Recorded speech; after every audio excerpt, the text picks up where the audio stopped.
Welcome back, Aditi and Martha. Now, a big part of the uproar around Project 2025 has been its policy prescriptions for abortion rights and access. Agenda 47 is notably quiet on the topic, mentioning it only once, 15 pages in, while referencing Trump's opposition to late-term abortion. This issue has been a rallying cry for Vice President Kamala Harris and the Democratic Party. Meanwhile, the former president has been questioned by reporters for his inconsistent stance. Martha, let's be very, very clear here. What is the GOP position on abortion rights and access? Eliminate it altogether. No abortion rights whatsoever, anytime, any place. I think it can be captured right here in one of the bullet points. Project 2025 renames the Department of Health and Human Services to the Department of Life. And it has an anti-abortion task force replacing the Reproductive Health Task Force. So what does that mean?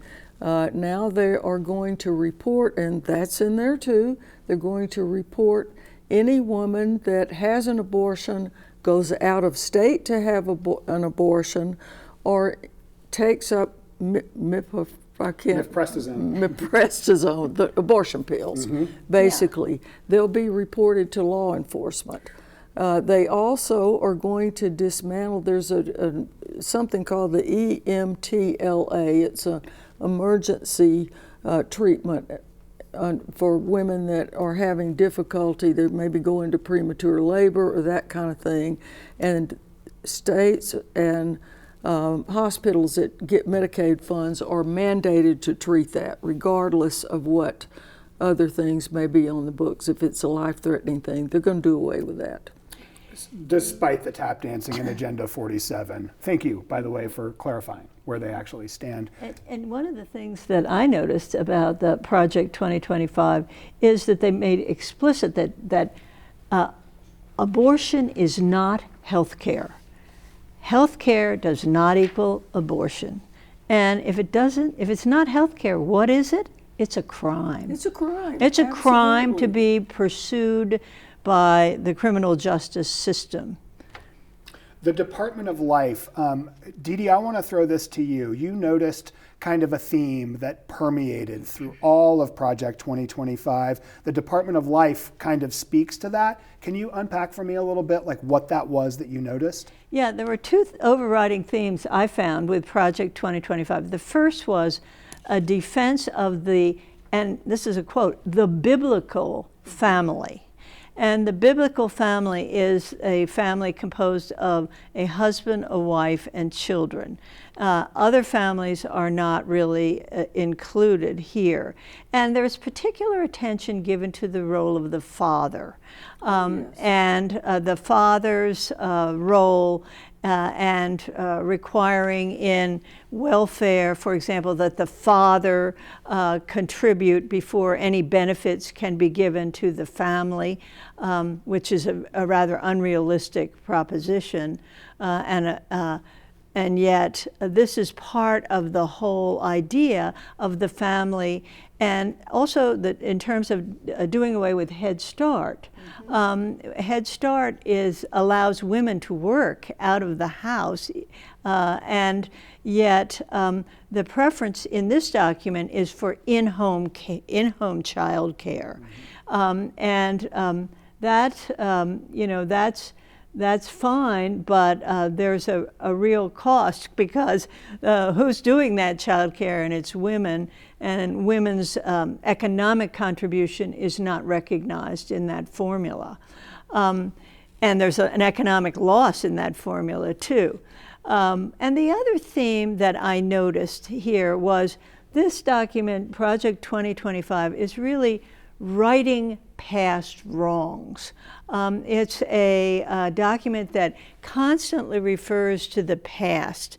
It constantly, in terms of criminal justice and other, in the Department of Justice, talks about the weaponization of the Justice Department under the Biden administration, and how that would be counteracted by further weaponization of the Justice Department but in the opposite direction. Hunter Biden's laptop makes it does feel like that, right? It's sort of a document of grievance. But I want to return a little bit to the idea of this sort of biblical family thing.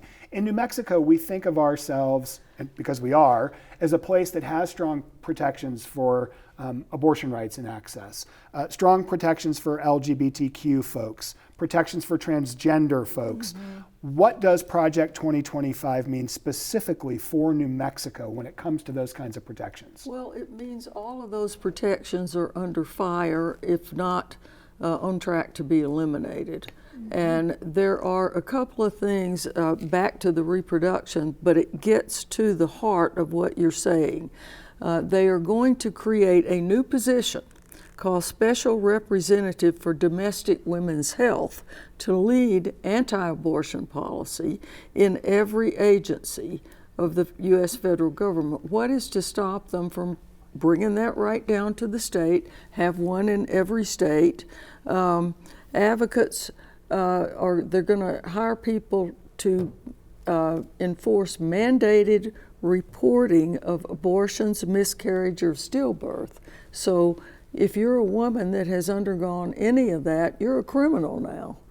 And so the implications for our state, because we are a pro-abortion state, and I say the term proudly, we do care about women's health, we'll be under target quite a bit more than, say, a state like Texas, which is already well down the road to doing these things on its own. So states like ours are going to be really under fire here. And one thing, the common idea is that, well, we have New Mexico, we're protected here, we don't have to worry about that, we have good state laws, good state policies. But one of the things that they mention in Project 2025 is that federal funding can be used to punish state programs that provide abortions or that don't, or that teach critical race theory in schools. Then federal funds can be withdrawn or curtailed. And Medicaid is one of those federal funds that is, we're very dependent in this state on Medicaid because we are a low-income state. And that will have huge implications. Let's talk about what Project 2025 says and prescribes when it comes to environmental policy and climate change kind of more broadly. Dee Dee, what stuck out to you on that front as you ran through the document? Well, it's just, as we said earlier, it's just filling in the blanks for drill, baby, drill. And it talks about how, there will be unrestrained oil and gas and fracking and drilling. And there will be no EPA there to even clean up the results. We just had a report this week about how the EPA was cleaning up uranium mines over in the Grants area. Well, the EPA will be really hamstrung, if not destroyed, by the policies in Project 2025. And it goes beyond hamstringing the EPA, unleashing the oil and gas. He basically, or the Project 2025 wants to repeal the Inflation Reduction Act. And the Inflation Reduction Act in New Mexico has had, I think, $15 billion worth of benefits, not just in terms of building roads and bridges, but also in terms of stimulus for the Rural Transmission Authority, for converting rural electric co-ops to solar, to allowing consumers to buy EVs or energy efficient appliances. All of that would be done away with if the recommendations of Project 2025 were followed. And that would not only have a big impact on climate, but it would also have a big economic impact here in New Mexico. So I think there was a study somewhere in preparing for this program that I came across that actually said it was out of Great Britain, that said if all of the economic policies in 2025 would be adopted, it would put us back in terms of global warming 5 or 6 years. It would undo all of the Biden advances, and then would, of course, not just undo it, but then going forward would allow unconstrained emissions from oil and gas. Well, to follow up, I mean, what you've just outlined is basically an outline for doing away with the EPA altogether. I mean, it's another, let's dismantle the structure, the basic building blocks of government in the form of regulations and safety and all of that sort of thing. The EPA will be gone. Well, not only the EPA, but the National Oceanic and Atmospheric Research Administration will be gone. The weather organization, which is under that, will be gone too. And that's explicit. That's explicit in 2025. And I think what that also betrays is a distrust of science, a distrust of I mean, it was the scientists who were making all these regulations, these horrible regulations that are now to be dismissed. And it's politicians now appointed here by the executive, and the executive only, not the civil service, that will be deciding matters of science. We don't need the National Academies of Science anymore. We'll have Trump. Yeah. Martha, I'm going to give you the last minute here. We've mentioned entitlement programs a couple of times at the table here today. That's one difference between Agenda 47 and Project 2025. 2025 proposes to essentially gut Social Security, Medicare, and Medicaid. Agenda 47 says Trump would leave the retirement age the same and he wouldn't mess with Medicare. What should people in New Mexico believe in terms of how a second Trump administration would approach that? Well, first of all, it's a big lie. We know that Trump wants to, I don't know whether Trump wants to dismantle the government or he's just too lazy to go against the Heritage Foundation and others that do.